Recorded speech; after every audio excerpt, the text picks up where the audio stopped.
Hi, I work as a resilience coach in 10 different primary schools across Stockport, Manchester and Cheshire.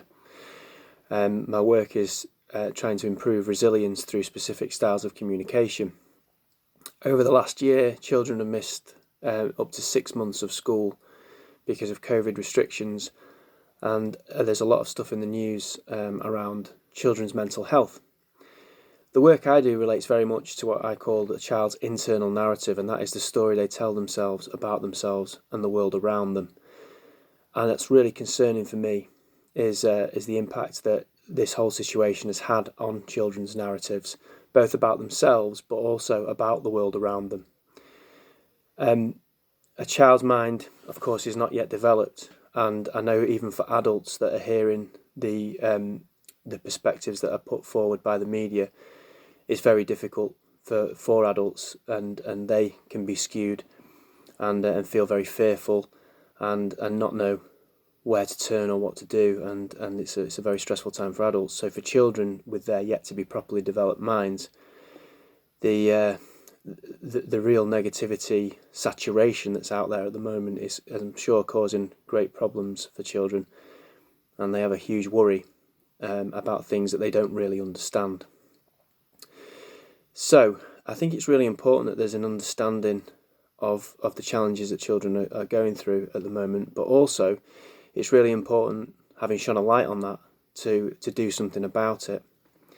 Now, the stuff that I do in schools relates very much to changing the way we speak to children and changing the way we approach children to try and inform and increase the positivity of their internal narrative. Whenever a child is feeling low, feels like they don't trust themselves or the world around them, that often will come out in behaviour. The behaviour is trying to communicate something to the adults around them. In a stressful time when that behaviour is communicated negatively, it's really difficult for an adult then to respond positively to such behaviour. When an adult responds negatively, the child then internalises that, and their internal narrative becomes worse, and so a vicious cycle develops. And so it's very important at the moment, I think, to try and help children to form a better narrative. Part of that is to try and increase the positive language you use with children if you have them at home, or even if you're a critical worker and you're picking them up from school. Praise, the idea of praise, is as old as time, but the work I do is on very specific praise. I refer to it in schools as children's superpowers, which they all love.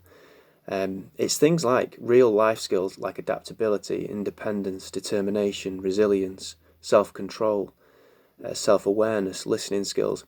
These are all skills that are really real life skills that children across the board show. But because they show them often in unremarkable or quite typical ways, I suppose, it's very easy to fall into the trap of not talking about those things. And then when they behave inappropriately, we will definitely talk about that. So there's a bit of an imbalance there, as you can see. So children at the moment are going through a lot of uncertainty. Everybody's going through a lot of uncertainty. And it's important to acknowledge that with children. We don't want there to be an elephant in the room. But it's also important to empower them by talking about the brilliant skills they're showing at the moment in the face of that uncertainty. I hear in schools quite a bit things like, well, children, we don't give them enough credit. They're much more resilient than we think they are. They are more resilient than what we think they are. But we don't often tell them that, and we don't often highlight just how they are being resilient.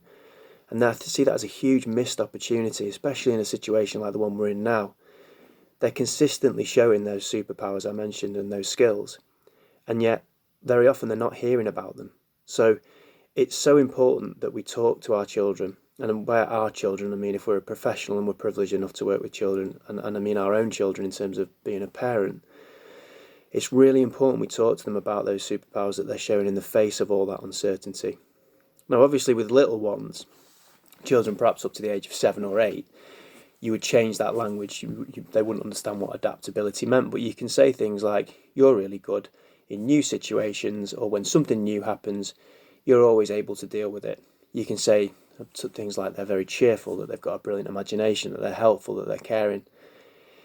You can do it a different way with younger children.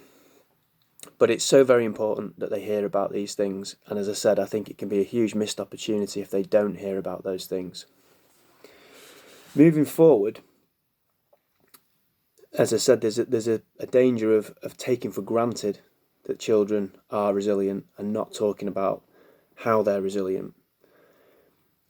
If, for example, we just take for granted they're resilient, they're brilliant, they'll deal with this, and then if and when this ever comes to an end, they come out the other side of it, what have they learned? What have they learned about themselves? Unless they're really switched on, they're probably not going to have learnt an awful lot. They look at things in a very black and white way, children. So they'll look at it as either, I hated lockdown, it was rubbish, I'm glad it's over, thank God for that. And they'll put all their power over to an external source, which is whoever made the decision that this thing has come to some form of an end. If they had a good experience, they'll think, that was alright, got to play on my PlayStation all the time, it was brilliant. Didn't have to go into school, don't like school anyway. Again, very black and white thinking. And there'll be children who probably fall somewhere in the middle of those two extremes. But by telling a child about the skills they've showed to navigate their way through this situation, we're highlighting to them how they've taken control positively of this situation, whether that situation they saw as being good or bad or in the middle. If they enjoyed it, we tell them they've enjoyed it because of skills X, Y, and Z, independence, adaptability, self-entertaining, resilience, self-control, all of the ones I mentioned before. And if it's a younger child, those slightly dumbed down version of that, cheerfulness, imagination, being helpful and caring and kind. If they had a poor experience of lockdown and the whole which lockdown you might wonder, all the different things that have gone on, then we look at it as, you've had a poor experience of it, but you know what? You came through it because of, again, your adaptability, your independence, how cheerful you were, how you kept bouncing back from tricky times, how you were brilliant at sitting in front of a screen and talking to your friends instead of talking to them in the normal way that you would. It's so important we recognise those things. Now, as adults, we can feel that that's a bit cringy. We can feel that that's a bit awkward. It feels unnatural to talk about that type of stuff with children. But this is a huge opportunity to help children to see just how fantastic they are.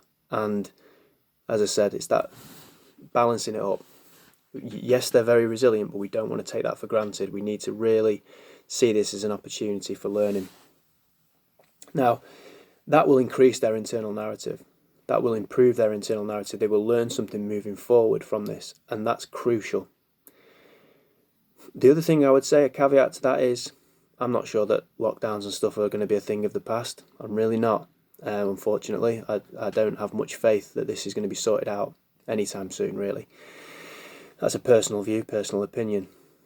But if I'm right, and this type of thing is going to continue to happen, we have to learn to live like this. And more importantly, we have to help our children learn to live like this.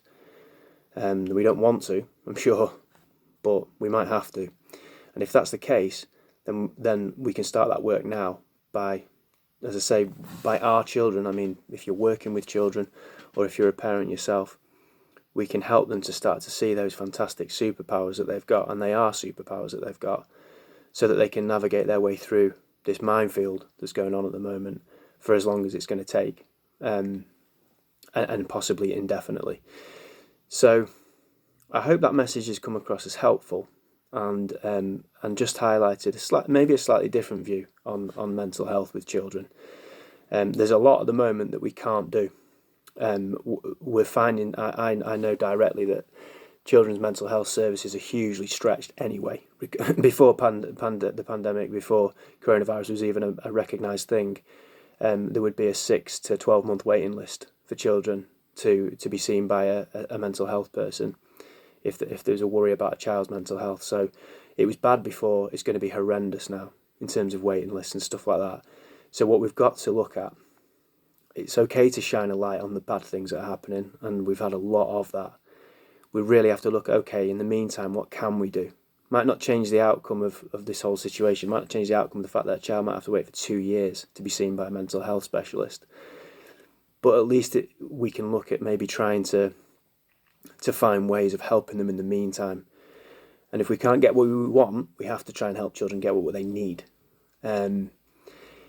if this has kind of provoked a response in you, and you would like to know more about this type of stuff, or you want to spark a conversation of some kind or another, I'm really welcome to comments and suggestions as well. There's no agenda with this. It's just to put out there that this is what I see in my profession, and it's something I'm very passionate about. So hopefully it's kind of registered with people and opens up a discussion of some kind or another. Stay well, everyone, and hopefully I'll speak to some people soon. Cheers.